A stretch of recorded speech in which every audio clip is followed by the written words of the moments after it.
All right, what is going on, Laker fans? Thank you very much for tuning in. Appreciate you guys being a part of the show. Hoops Talk Weekly, episode number 5. A man that needs no introduction. Needs no introduction at all. I want to welcome in Brad Turner of the LA Times. BT, what's going on? First off, thank you very much for making some time and hopping on the show. Alec, come on, man. For you, anything, if you can get me on a radio show with Michael Thompson, you know doggone well I'll do any show with you when Michael's not around. There you go. There you go. Well, I appreciate the love and I appreciate you spending some time to come here on the show. So thank you for doing it. It's funny, BT, and this time of the year we got the trade deadline coming up on Thursday. Different things around Lakers basketball, but one of the things I like to do, especially on this show and kind of this platform, we kind of go as long as we want, is to get to know BT and how he got into the business industry. I think a lot of the viewers, a lot of the listeners that spend some time with us, a lot of the times it's just so meat and potatoes. You get the Laker information and that's it. You've been in the industry. Can you give us a little background? How did you get started in the industry? How did this become a profession of yours? I'd love to get a little bit of background. Well, the short version is I was a journalism major from the great school of San Diego State University. Got a little Aztec action here. Yes, sir. Yeah, but my emphasis was in public relations. I tried to get a job in that, couldn't get one, and went to work at Goodwood Industries as an intern once I got out of college.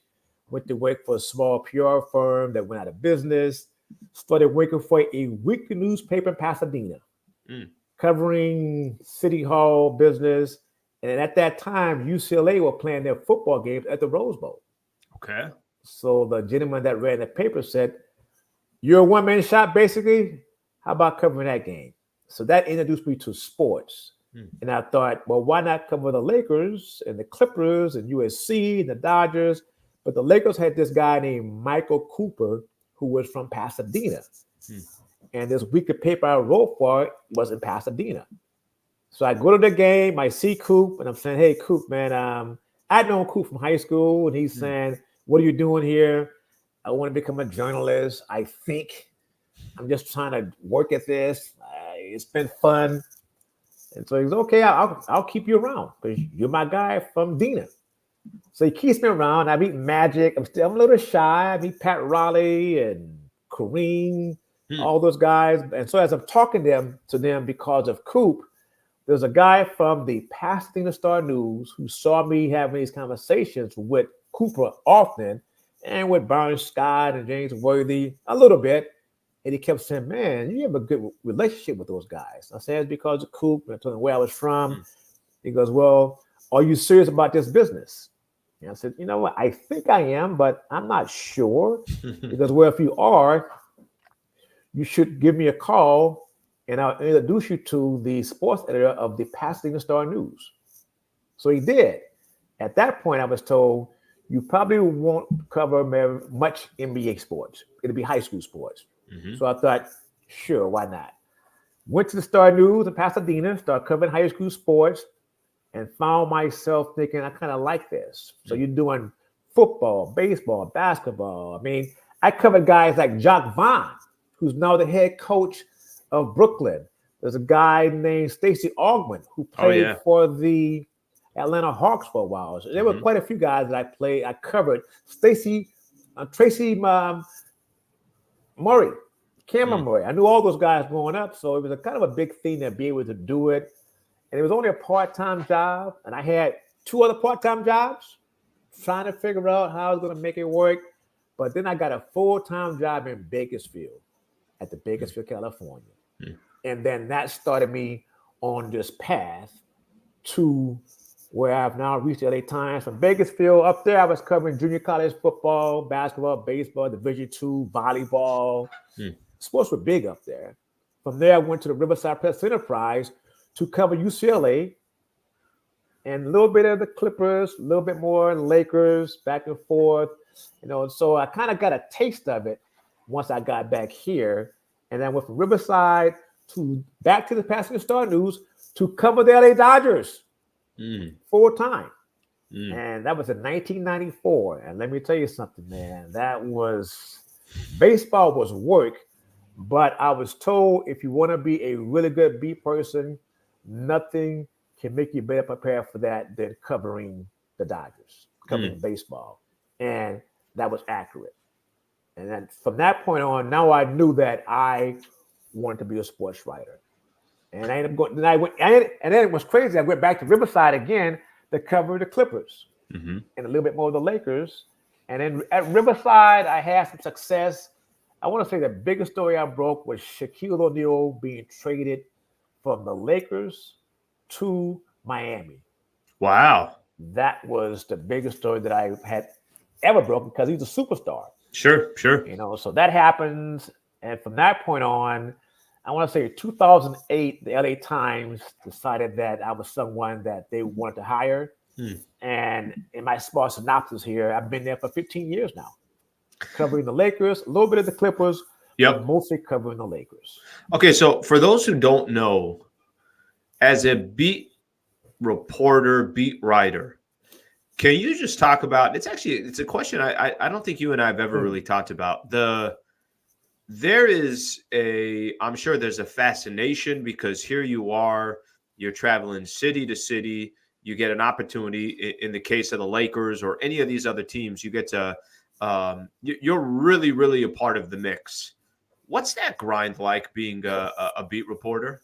And I think a lot of listeners don't know. So if you can just share a little bit of that, I think that's interesting. I mean, your day may start in the morning where you're making phone calls to agents, other executives around the league, executives with your team, in this case, the Lakers, just trying to get a feel for what's going on. And then you go to practice. I mean, back in my early days, you would go to practice and Phil Jackson was the coach. And Phil was great with the beat guys, whereas he viewed them as part of the team because we always travel with them, not on the plane. We did travel commercial, but that would begin your day and you would have an idea of some questions you may have for Kobe, for Shaq, for Rick Fox, for Robert Ory, for Derek Fisher, for Phil Jackson, for Mitch Kupchak, who was the general manager. Early on, also for Jerry West. People like that you would talk to just about the team, what was going on, and you would then come home and write your story based on what they told you. That would be a practice day. On game days, early on, there was no such thing as really going to shoot around like we do now. But you would go to some, especially with Shaquille and Kobe Bryant would have the issues, which made for very, very long days, stressful days that made me lose my hair because they were always kind of going back and forth at whose team is it, whose team is it not, who's the big dog here, who's the little dog here, who's the big brother, who's the little brother. But it was still a fascinating time. And then from that point on, you actually go and cover the game. What my friends don't quite understand is if the game starts at 7:30, I get there at 5 o'clock. And you get there at 5 o'clock because, as you know, you start having interviews with the coaching staff back then, probably like at 6 o'clock or so, or 5:45. But my plan is always to read all the game notes, to see what stats I might see, might help me with my story, but also to go out onto the court to talk to other scouts that are around to find out what they're hearing around the league. So you're always doing some research. You're always trying to find out. You're trying to become an informed person that can give the public an idea of what their team is doing or what's going on around the league. So you're there at 5. You're talking to other players on the court that you might know. You're talking to scouts. You're talking to general managers. And then you're going to the pregame press conference with Phil Jackson, and in this case, Darvn Ham. You do that for 15 minutes. You go listen to the opposing coach talk to see what he had to say about your team, about his team, who's playing, who's not playing. And then you go into the locker room. Nowadays, players don't talk before games. They tell you that they've had bad games in the past, so they don't want to talk, which is fine, that's their prerogative. And so by that time, we used to write what we call a notebook, which meant that I'm writing another story just kind of filling in, giving you notes about injuries, little knickknacks on things that's going on that might not be part of the game. So you write that, you file that story, something that we don't do anymore at the LA Times because we found out that our readers were not quite as interested in those things. And then the game starts at 7:30. And the one thing I have done, and I still do, is I take out my notebook pad and I pretty much write down almost every play in my own way, just to have an eye in case something happens that I might want to go back to, and I have that in my presence. So you're watching the game is over, you write the story, and you have these deadlines that are very, very intense. If the game ends at 9:45, your story is due at 10 o'clock. Wow. Yes. So you have to figure out a way to find something that's interesting that took place during the game so that the reader will want to read about it. And then once you do that, you follow the story, you go into the locker room. And what I try to do, what all of us try to do as reporters, is to take the fans into the locker room to listen to what the players have to say because they've seen the game. I mean, they pretty much know what's going on for the most part, but now to hear a voice behind what happened, having Shaquille or having LeBron James or having Anthony Davis, having Austin Reeves explain what happened, why it happened, that gives you more, let's just say more juice to the story because now they're doing the talking, not just me.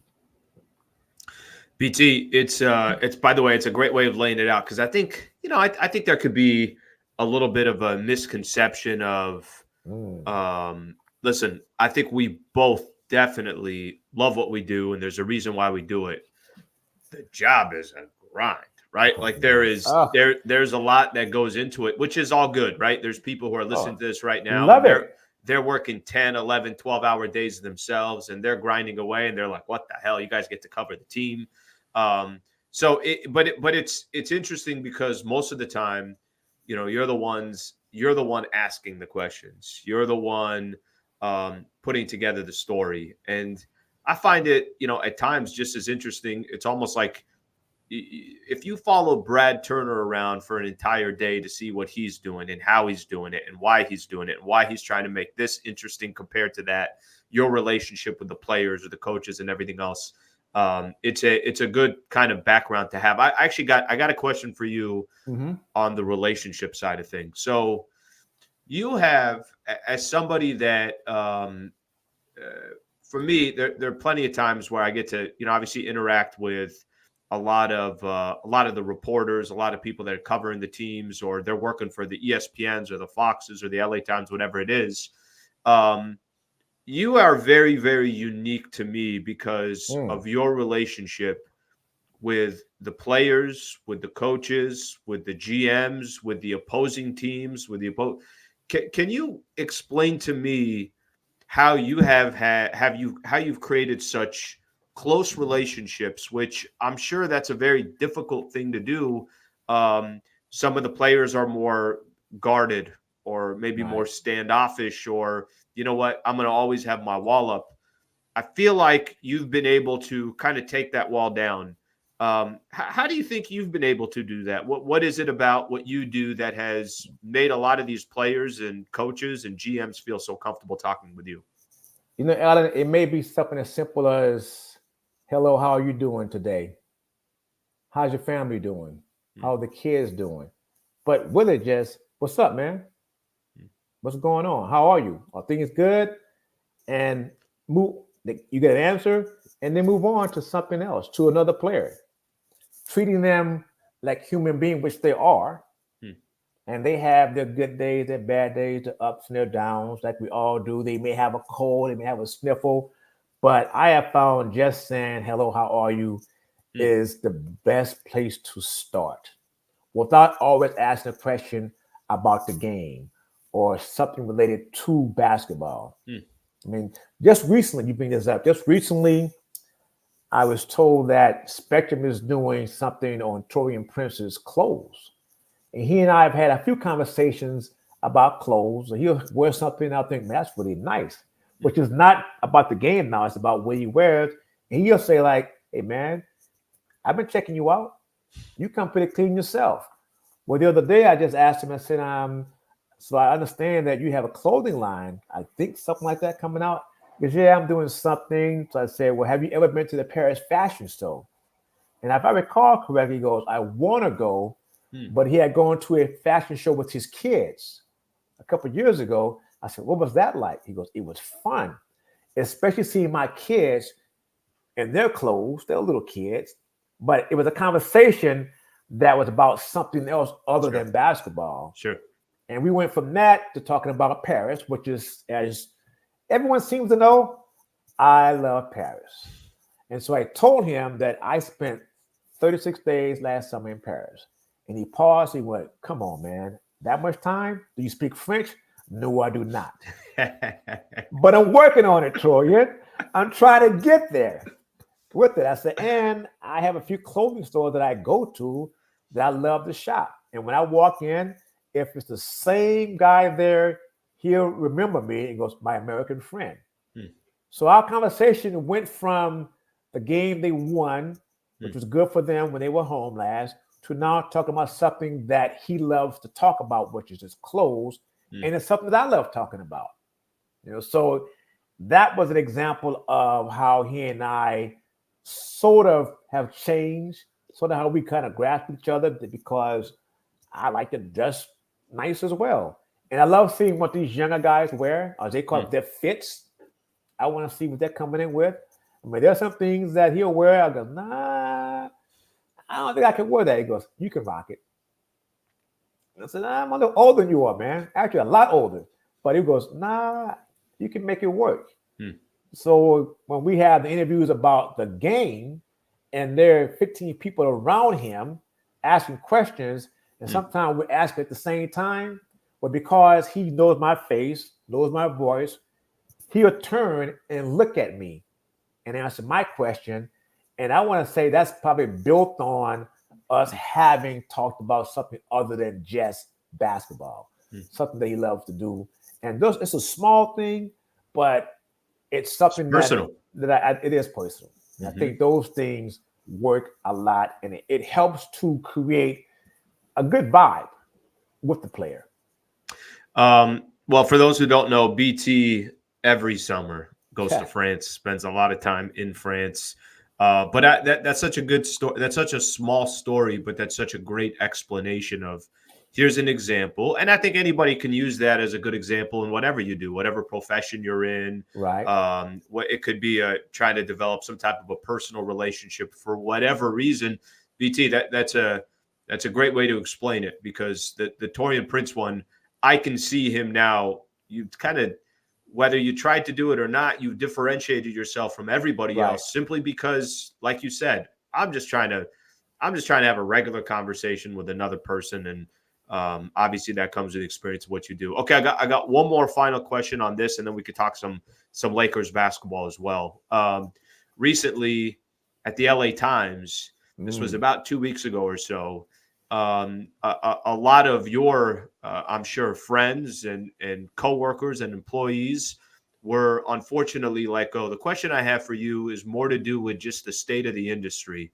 What do you think of where we are in the industry, specifically where you are in the newspaper space? And I know all these industries are connected in some shape, way, or form, but what do you make of the industry? Man, it's going through a difficult time, to which I think it's only going to get more difficult. At the same moment we were having layoffs, so did the great Sports Illustrated. They were laying off my friends there. And so you start to wonder, where are we going with this? I mean, we're going to be around, but in what form? At what price will we pay to have journalists covering an event, whether it's covering the president, whether it's covering business, whether it's covering entertainment, sports, whatever it is? Will there be enough people there to write these stories so the public can have a better idea of what's going on with whatever their interest is? I'm not sure how long the business is going to last under the current model. It's going to change. I mean, here's an example I can give you right now. Last year, we were talking about sending 24 people to the Olympics from LA Times. Now we're talking about sending 3 because we lost people and because our budget has shrunk. And that's big for us because in my case, I'm still hoping to go. And if I go, I'll be covering USA basketball. Well, there's an assistant coach in the team now named Tyronn Lue. He was the coach of the LA Clippers, who is someone I've known since he was a rookie with the Lakers. So again, we talk about relationships to tie that in. That's someone that I know, someone that I'm quite sure that I can help me get some good stories. I mean, I've known Steve Kerr since he was basically in high school in Palisades. I told him, hey, I'll be covering the Olympics. He goes, that's great beat to have, BT. That'd be fun.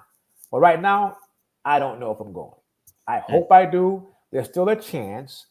But that's where the industry has taken us, that all of us are, I don't want to say on pins and needles, but we're just all waiting for the other shoe to drop, so to speak. Will it drop? When will it drop? Or will we just stay the course where we are right now? And it's just, it's a scary time to be in the industry.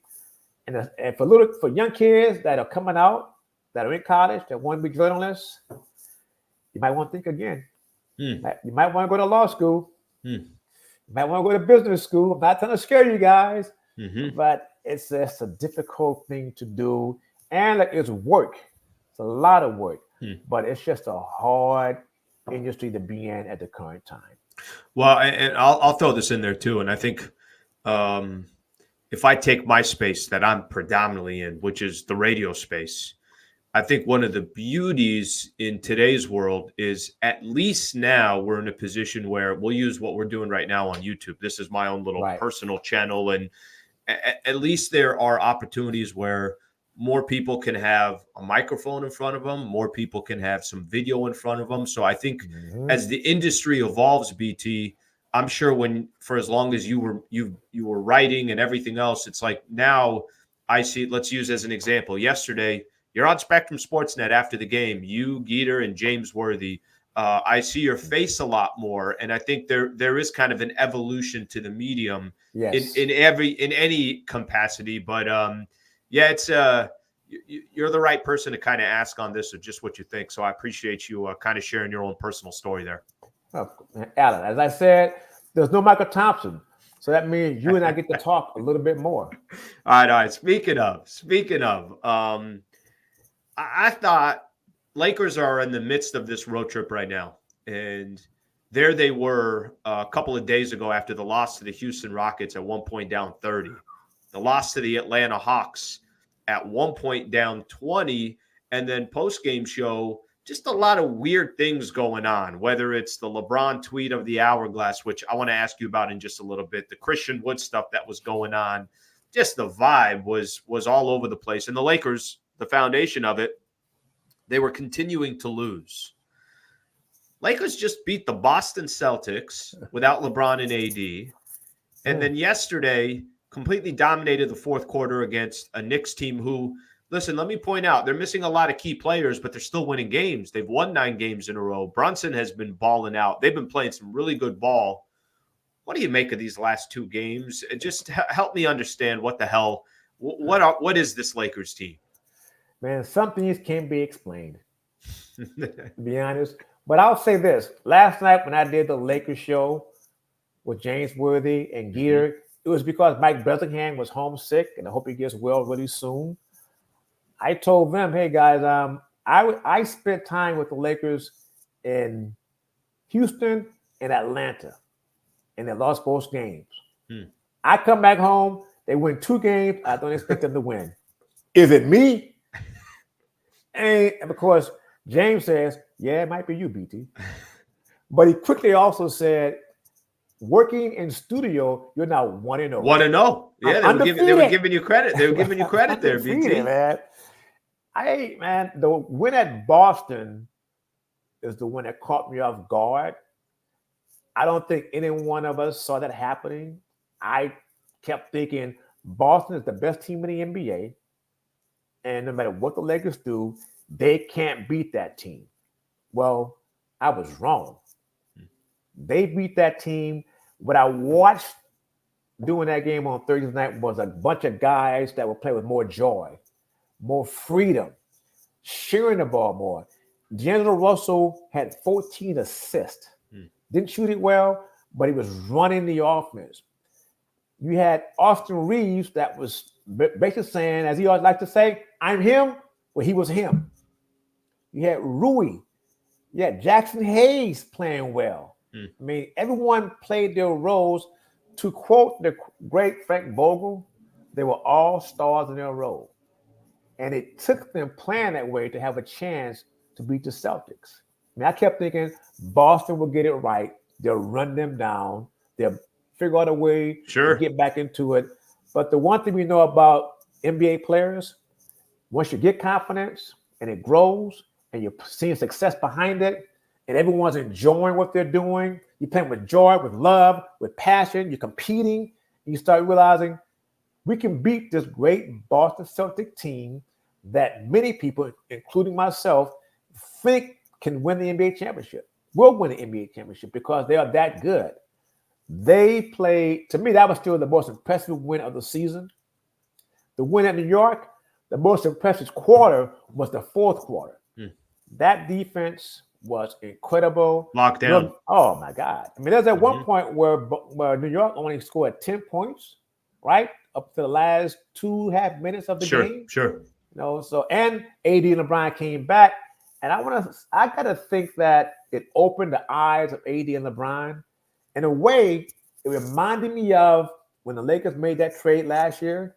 Okay. And they got D'Angelo Russell, they got Jarred Vanderbilt, they got Rui Hachimura, they got Malik Beasley, and they played a game at Golden State. LeBron didn't play. The Lakers won that game. And they started winning a few more games because LeBron was out. And all of a sudden, LeBron goes, he tweets out, if I recall correctly, I like my team. We got a pretty good team here. And then he found a way to fit in. The win at Boston, I think, had to open his eyes. It had to open AD's eyes. And it had to open eyes of those players that now know if you play hard, if you execute, if you move the ball, if you play the right way, you will give yourself a chance to win games. Now you bring back AD and LeBron, you can do some dangerous things in this league. BT, let me stay with that then for a quick second, because the way you literally, this was going to be one of my questions. Let's say nothing happens. Let's say the Lakers don't go out and they don't make a move. And I'm going to ask you about the trade deadline in just a second. I've heard from so many different people, and I feel like it's a roller coaster every time I ask this question. And maybe this was it would have been laughable a few days ago before they beat Boston in New York. Are they still a dangerous team as is? Are they still, you get into the playoffs and they got a 7-game set against the Timberwolves or the Thunder. I want to keep Denver out of the mix because I think Denver, you got to give them their respect. And we know what they did to the Lakers last year. But do you still see them as, if they just get in, there's going to be a lot of teams that don't want to face them for some of the reasons that you just mentioned and the fact that LeBron and AD are on the team? Based on what we saw in Boston, based on what we saw in New York, yes, they are. Any team that faces the Lakers knows they will not be an easy out. They know LeBron James and Anthony Davis can carry that team, and they know Austin Reeves is their third best player, and they have the role players that fit in. It hurts to not have Jarred Vanderbilt, who may not play the rest of the season, and that's a big loss for them. But you had a young kid by the name of Max Christie who filled the void and played the entire fourth quarter at New York. Blocked a beautiful shot with the left hand without following the three-point attempt by DiVincenzo. That's smart. That tells you about what he's learning, what he's doing. So now his confidence is growing along the way, and he's going to get more minutes now because Jarred is out, because Gabe Vincent is still out, Cam Reddish is still out. So he has to play. He has to be thrown to the fire, so to speak. And right now he's doing a good job. So that's a benefit for the Lakers. So I think that if you face the Lakers in a 7-game series, you will have your hands full, and any opponent knows that. BT, on Thursday, Lakers are taking on, or Thursday is going to be the trade deadline. They're also taking on the Denver Nuggets. A big day in LA. Kobe statue is going to be going up. There's a lot going on Thursday. The conversation around the Lakers, right when it's kind of funny, BT, right when the contract started signing in the offseason, it was Rui's contract. It was D'Angelo Russell, it was Austin Reeves. One of the first things that you started hearing was, oh, those are very tradable contracts, right? Right. Season starts, all of a sudden, Zach LaVine's name is being thrown out there. DeJounte Murray, I don't have to tell you what the last month has been like. We've said his name 100 different times. Here we are now, less than a week from the trade deadline. And I don't think it's uncommon for deals to go down towards the end. Do you think, should we be expecting anything to go down, or do you feel like the noise is kind of quieting down, and it could be the market that's telling the Lakers not to do it? It could be, you know what, no, let's take our chances, what we have here. How do you think things play out between now and Thursday? No, Alan, it's impossible to answer because we have seen the Lakers and other teams make a flurry of trades on the day of the trade deadline. It's quiet, nothing happens, and then teams get desperate. A team decide, okay, let's take that deal now. That's not the best deal for us, but we'll do it. So until it gets here, you have to keep thinking that the Lakers will look to improve their team without sacrificing a lot. Other teams around the league will look to improve their teams as long as they can keep their core together. I mean, it's obviously the Lakers have holes, but I'm one of the belief that I don't see anyone out there that we've discussed that they could trade for that makes you think the Lakers are now a top 4 team or top 3 team in the West, that they are a team better than the Denver Nuggets, than the LA Clippers, or the Phoenix Suns. Those are my top 3 teams, even though I know Oklahoma City is they're tied with Minnesota for the best record in the West. I would dare say if the Lakers face either one of those teams, the Timberwolves or the Thunder in the first round, they will beat them because of their lack of experience. Sure. But we just don't know, because I'm sure Rob Pelinka is smartly doing his due diligence, and he's looking, he's talking, he's calling around, trying to find out what's available to them, who they can add to the team, how we can make this team better, and how this player might fit with what we have and with their group. And don't forget now, with Jarred Vanderbilt being out, that is a big loss to their defense. And Cam Reddish is still out. Gabe Vincent has only played a handful of games. Those things hurt. And those are also things you have to think about, knowing that Cam's going to come back to play, knowing Gabe will be back playing. How do you find the right player that fits with the team that they currently have? Yeah, BT, so go back to those standings. It's OKC and Minnesota, exact same record. How about that? Oklahoma City's Thunder 34-15, which, by the way, you're right. There's going to be hesitation because we haven't seen them in a playoff run together. So there's always going to be hesitation from people picking them. Still incredibly impressive. Clippers now in third.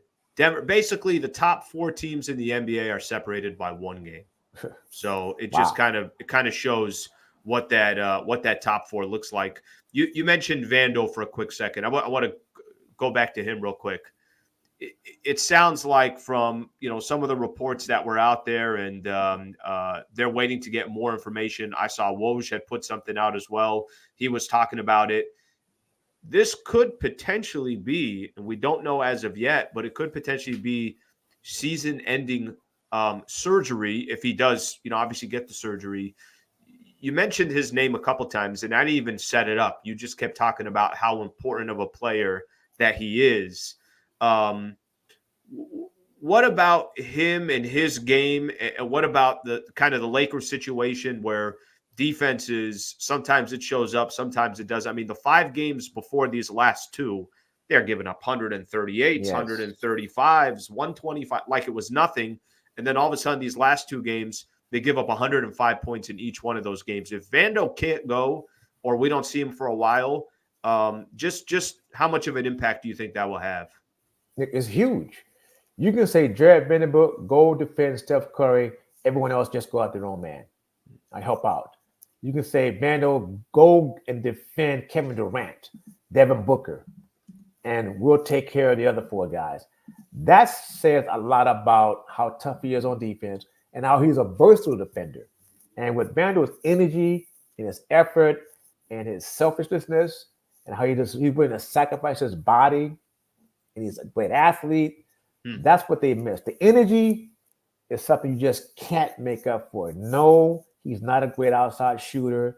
No, his offense isn't great, but he hit a 3-point shot against the Celtics before he got hurt. Let me give Vando his credit on that.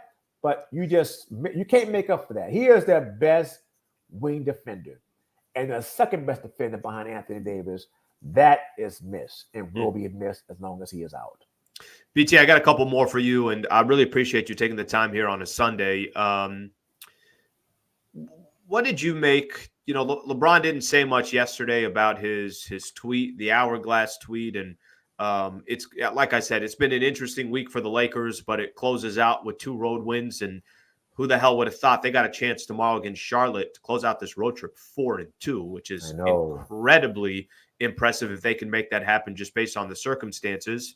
And also looking at the standings, I mean, they're 3 games out of number 6, so it's not like they're 6, 7, or 8 games out of avoiding that play-in tournament. Now, they're also just a couple games of being a number 12th, so that just kind of shows you how easy things can change.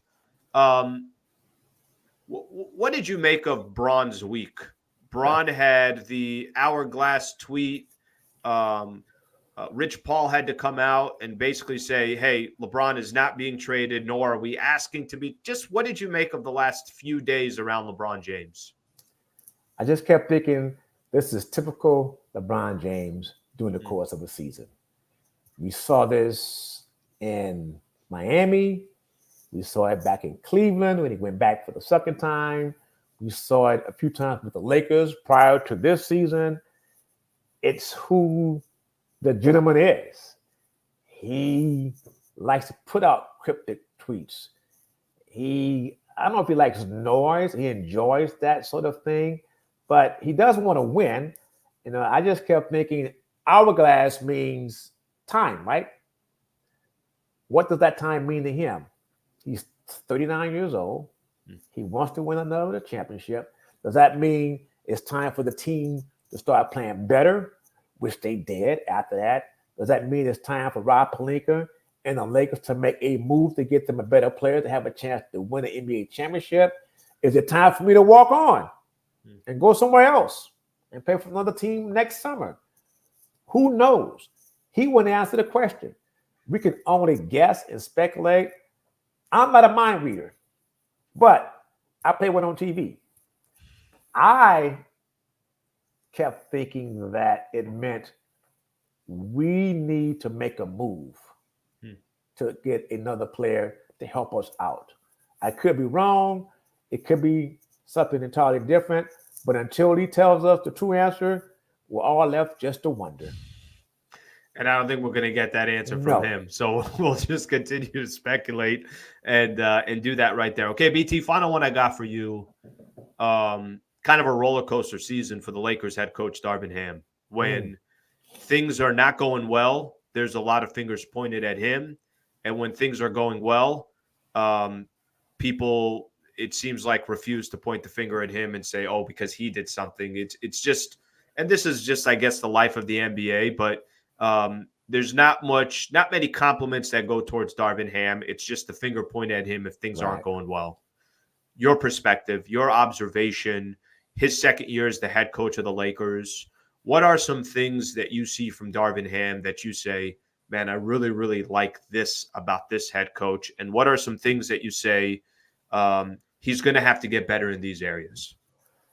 I'll start with get better at.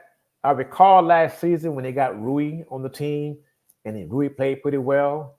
Well, there was one game when Rui did not play. And as Darvn was on the sideline, he just forgot about him. That's being a rookie head coach, that you're so immersed into the game that you're not thinking maybe the next quarter ahead, next play ahead. You're forgetting about one of your key weapons that's on the bench. That's something that they both talked about and Darvn admitted that was a mistake, but he was a rookie head coach. It's about growing. The thing that I really like about him is that he communicates with his guys, and what we saw in the playoffs, how committed he was to his team, how much better they played. So we saw growth out of Darvn Ham in the playoffs as a coach. I saw growth last night in that fourth quarter. At some point, you have to play defense. You have to make a stand, as James Wood and I talked about last night. In the fourth quarter, they double-teamed Jalen Brunson and made him give the ball up.